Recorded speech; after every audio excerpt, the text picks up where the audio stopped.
to come to me with really not a fully baked idea, not really knowing what they want to accomplish. And it's hard to help them because they don't know what they want to do.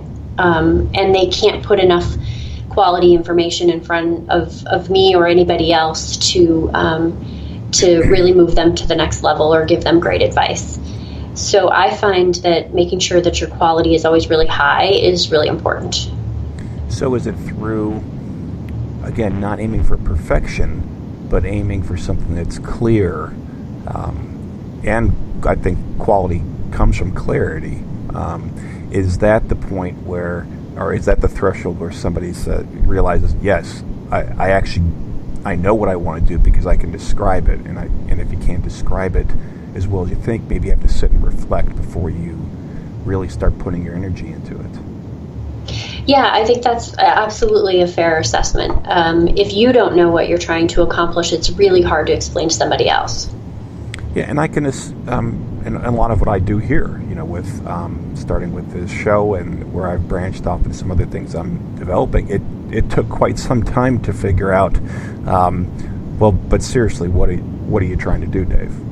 And the show was easy. It was, we're gonna connect people that are doing some really great things with sports at school, like yourself, and connect them to others who are trying to do more. Let them really, feed off the energy. That was kind of an easy one. But then as you start to say, well, but now I want to do something else, it does take a lot of soul searching. And you had, how many co-founders did you have, or do you have?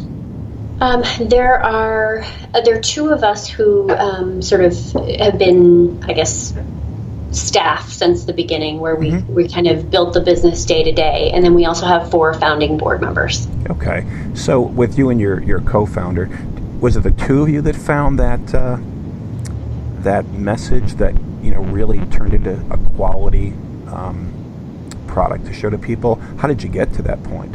Or is it just something that it just was so obvious to you, you were lucky enough to just run with it? I think a lot of it actually comes from the backgrounds of the people that have been involved from the very beginning. Several of us have management consulting backgrounds, so we were used to doing very analytical work. Others of our founding board members were entrepreneurs or were in marketing. And so what we found is that our combination of skills, we were analytical, but we were also, we had people, like I said, who were entrepreneurs, so they knew sort of some of the thresholds of where you could and couldn't take risks. Other people were more in the marketing side of things, so they had a real eye for how things looked and sounded and appeared to the outside audience. So I think we really put all of those skills together to put the best content we could in front of our partners. And I found that to be what you described really important too, that as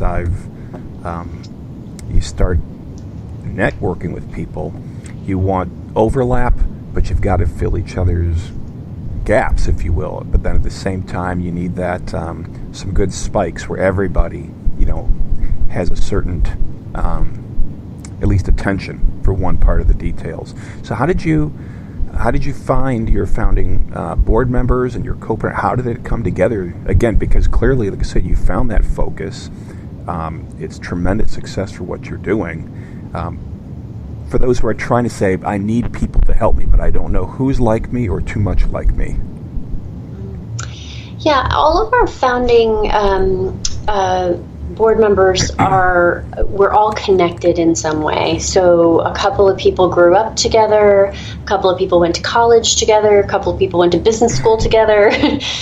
So I think it's all about reaching into your network and looking at who do you know that has skills that would be complementary, but also who do you know that would be passionate about the work that you're trying to do. I think at the end of the day, that's what we all had in common, is that we were all really passionate about kids having access to play, and it was easy for us to bring our skills to the table and be willing to take risks. with our networks, and because we all cared enough about this cause, it was a priority. And it seems like then that's to one of the second points that you bring up in your list is having a focus to make sure that you can fight that pressure to try and go after every other possible nuance, idea, variation all at once and lose that clarity, lose that quality. So you had that from the group. Yeah, I think focus is particularly critical for early stage nonprofit organizations. We're being mission-driven organizations. We run primarily on donations, and so those donations can come from a lot of different places. But what I think is a trap that a lot of nonprofit organizations fall into, especially in the early stages, is kind of following the money. And the donors don't always have exactly the same goals and objectives in the donations that they're making as the organization is trying to accomplish. So it's really important to stay focused on what you're trying to accomplish and find donors that care about that versus stretching your mission into different areas that might not be your best skills and capabilities as an organization.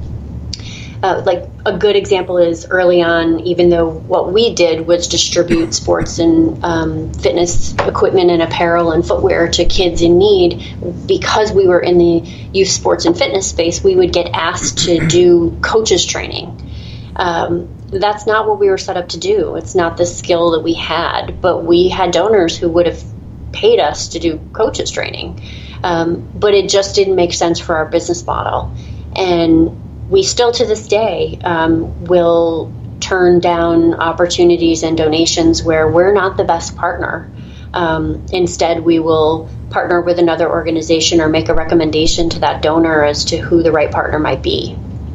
And that's really just flat out good business sense.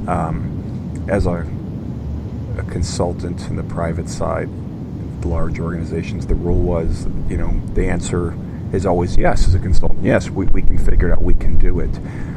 But that model, I think, is 20 years gone, because what people need now can be so nuanced. It's so different. And people within your organization have such different interests that it just doesn't work the way you thought it would. People say, well, what's it matter? There's visibility, there's activity. This could turn into something. But it does distract you from really excellence and having that focus. But along the way here, even with the focus and with the right people, you mentioned the importance of resilience, because failure is inevitable. And everyone will say, yes, I hear that all the time, until I fail, and then I can't really believe those words. How do you all get through the areas or the points, the bumps in the road where, well, that just didn't work out? We really, I think, bring back our analytical skills to everything that doesn't go well around here. Whenever something just doesn't feel right, or the results aren't what we expected, or no matter how much effort we put in, the numbers don't show the success we were hoping for at the end of a project, we really dig into it and look at why. What was the cause of the breakdown, whatever that might have been, and then we try to figure out what are some solutions that we can put into place for that, for the future. So we never really accept the status quo at Good Sports. Our core business model remains the same in terms of what we're trying to accomplish, but how we get there has changed dramatically since we began in 2003. And I think that we will always evaluate failures as opportunities to learn. That's all they really are, because you learn something from every single one of them, and then you do something differently the next time, and that makes us better.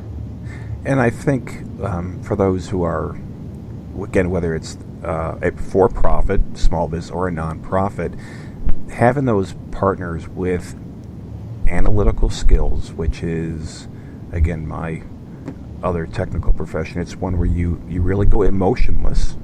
You get inquisitive, and you look for the cause, but not by assigning blame.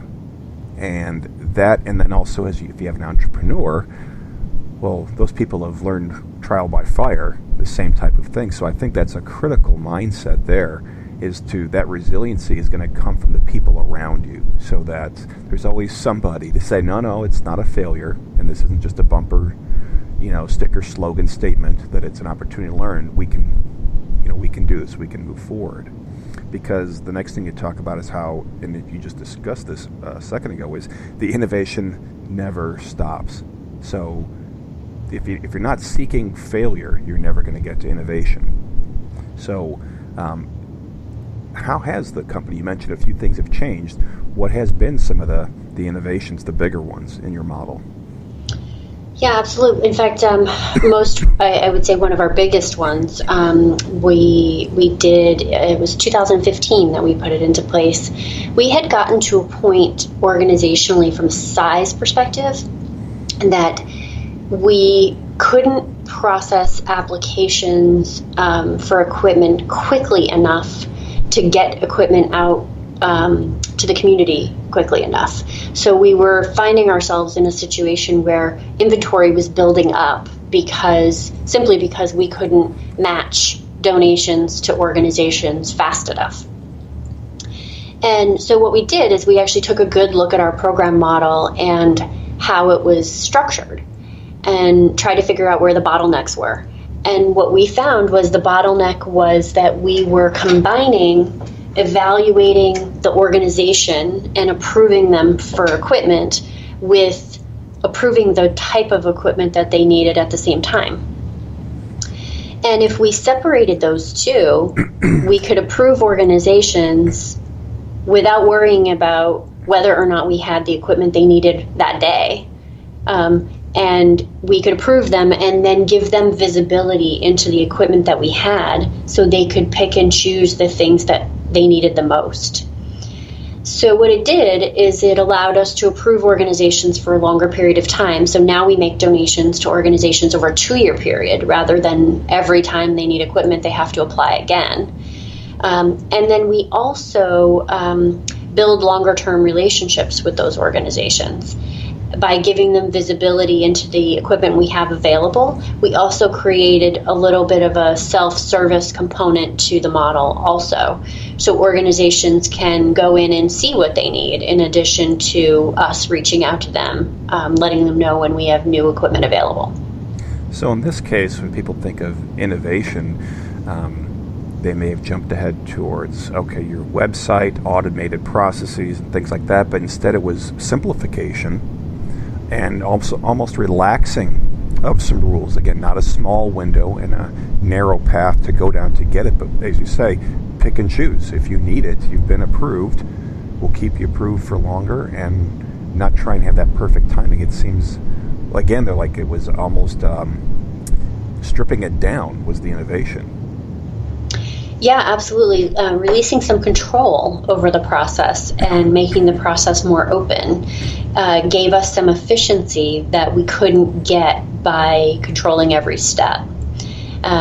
We did that another time, too, when we were struggling with bringing inventory in. So getting access to the sporting goods companies to try to build relationships with them so they'd want to donate large volumes of equipment to us. Early on, one of the things that we heard from the manufacturers was, you're only serving the Northeast. Like, we're a national or international company. We want our equipment to be donated everywhere, not just in New England. And so we took a calculated risk at that time, too, and we opened our application process up nationally to drive demand for equipment on a national level so that we could get equipment companies to be willing to work with us on a national level. And that was a big risk because we didn't know what kind of demand we were going to generate and whether that was going to backfire because we let the floodgates open without necessarily knowing where the equipment was going to come from. Well, and that's a perfect lead into your last point, which you describe as visualizing what's possible. But the key here was